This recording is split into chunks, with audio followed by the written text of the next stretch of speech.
Senate Bill 2, and I have lots of facts and figures in my prior versions of this, but I'm going to just go a little off script too. I grew up in Hereford, Texas, up in the Panhandle, where my mom taught third grade for 40 years and my dad owned a water well drilling business. I'm a UT grad. My 3 kids all went to public high school here in Austin. One's now a UT grad, one's a Texas Tech grad, and that last one hopefully will graduate from Texas State and get off our payroll soon.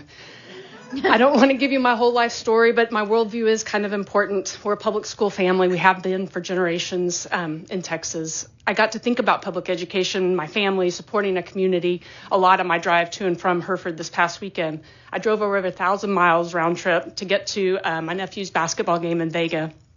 I saw about 8 courthouses, 50 or so churches, 12 Dairy Queens, but I didn't see not one private school on my drive of 500 miles. I didn't see a tutoring company. The only education service provider I passed were those small town independent school districts.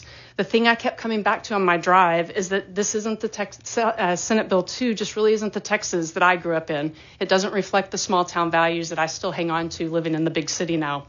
The Texas I grew up in, where the wind blows 24 hours a day and most people's livelihoods are dependent on the weather, you didn't invent problems to solve because God, honestly, had already given us plenty to deal with.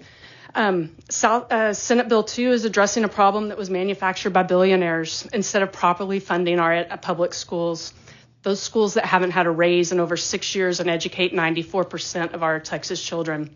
The Texas I grew up in taught me to say, you don't rob Peter to pay Paul. And so I'm trying to really figure out why we would take $1 billion and take it away from the public schools. I get that it's not from the same pot, but it just doesn't make any sense to me.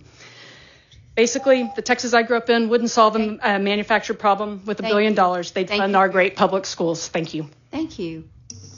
Yes, ma'am. Hi, my name is Paula Broadway. I'm a longtime homeschool mom, homeschool advocate.